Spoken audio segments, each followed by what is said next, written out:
मैं आप लोगों का हार्दिक अभिनंदन करता हूँ। चलिए शुरू करते हैं। अभी सेबी के द्वारा जो नया अभी प्रपोजल जो विचाराधीन है 6 तारीख तक, उसके बाद वो लागू कर दिया जाएगा। अगर उसमें कोई अमेंडमेंट होना है तो होगा, नहीं होना है तो नहीं होगा, है ना।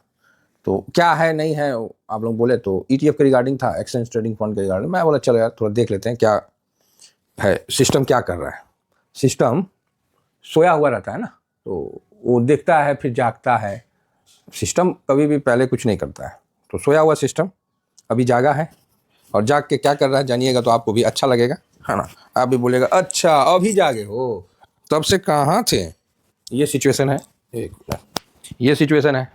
तो चलिए सिस्टम जागा है तो थोड़ा सा हम लोग देख लेते हैं ETF पे क्या मतलब उनका कहना है।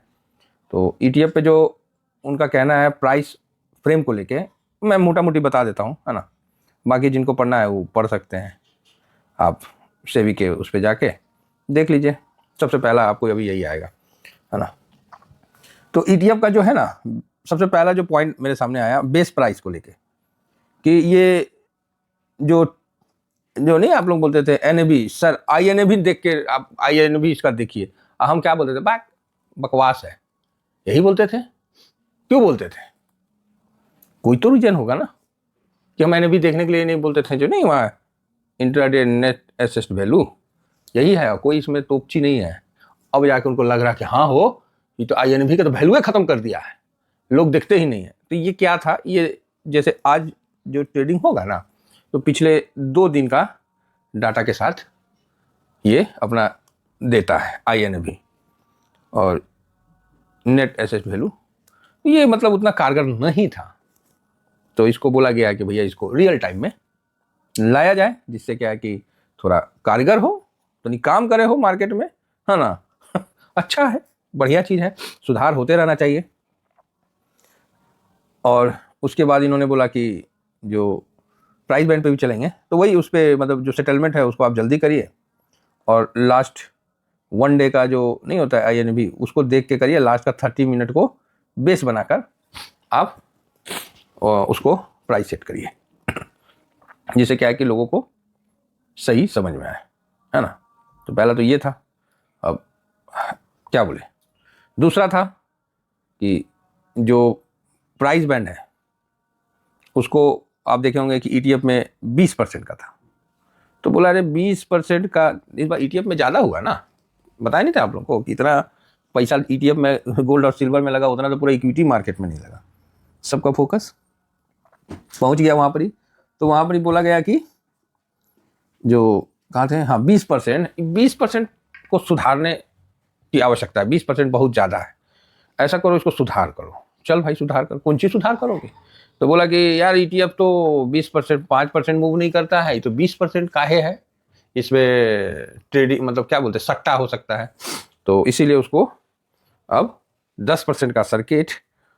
और क्योंकि स्टॉक में 10 हो गया ना, तो ETF में था तो उनका नज़र में आया ना, तो नज़र में आया है तो बोलते नहीं है। जब एक पुराना कहावत है कि जब आप नज़र में आ जाओगे ना, तो ज़बरदस्ती का कोई ना कोई कानून या कोई ना कोई उंगली तो दे ही देगा। आप कितना अच्छा है, आप भगवान क्यों ना है, लेकिन दे ही देगा, ये नेचर है पब्लिक का। तो वही चीज़ है। तो अब आ गया है नज़र में, तो 20% का जो सर्किट है उसको 10 पहले सर्किट, फिर 15 मिनट का जिसको बोलते हैं कूलिंग पीरियड। पैनिक में कूलिंग पीरियड होता है, बहुत बढ़िया। देखिए सिस्टम है, सिस्टम कुछ क्या कर रहा है वो मैं आपको बता रहा हूँ, लेकिन इसके मंशा पे हम कभी सवाल नहीं उठाएंगे सिस्टम के। इस चीज़ को समझ के रखिएगा। मेरे से पूछिएगा कि सर कैसा है, तो हम एक ही वर्ड बोलेंगे बहुत बढ़िया। हम तो ताई को गलत नहीं बोले, तो इसको हम काहे गलत बोलेंगे, ठीक है। तो क्या है कि जैसे लोअर सर्किट लगता है, अभी सिल्वर में देखे होंगे आप लोग 20% का लग गया, चाहे 10% का, एक दिन में इतना गिर गया। तो यहाँ क्या है कि 10% लगेगा, अब फिर अस्थिर 15 मिनट, फिर 5% के लिए खुलेगा, फिर अस्थिर 15 मिनट, फिर 5%। तो इस तरह से ये चलेगा गोल्ड सिल्वर पर। और ओवरनाइट वाले पे तो 20% की तो आवश्यकता ही नहीं है, तो उसको कम किया गया 5% के आसपास। मतलब उतना उसका जरूरत नहीं था, इसीलिए कमोडिटी में ज़्यादा था, तो ये कमोडिटी के लिए वो मतलब जो है कूलिंग ऑफ किया गया, कूलिंग ऑफ पीरियड भी रखा जा गया, बस और कुछ नहीं। सेबी ने प्री ओपन सेशन पे भी थोड़ा सा मतलब बोला है कि शुरू करने से सुझाव दिया है। ठीक है भाई, सुझाव दिया है तो हम लोग सुझाव को थोड़ी कुछ मना करें, बढ़िया है। बाकी जो इसमें एक और आया है कि जो ETF के लिए यही सब है, और जो मुख्य बातें हैं वो ETF का 3 बातें आया है। पहला बात है कि ETF की कीमत जो है उसको अप टू डेट किया जाए, है ना, अप टू डेट INB के माध्यम से, ठीक। जो अंडरलाइंग एसेट लिंक्ड होगी ना, वो मतलब जो भी ETF का है वो लिंक जो भी होगी उसको अप टू डेट किया जाए, बढ़िया बात है। दूसरा बात कौन चीज़ है, तो ETF के प्राइस बैंड, मतलब जब बाजार में पैनिक होता है, अस्थिर होता है, तो फ्लेक्सिबल हो, है ना, मतलब बंद हुआ 15 मिनट का कूलिंग ऑफ, फिर तो ये चीज़ है। जो 20% था उसको कम किया गया, बस इतना समझिए, तो ठीक है, खराब नहीं।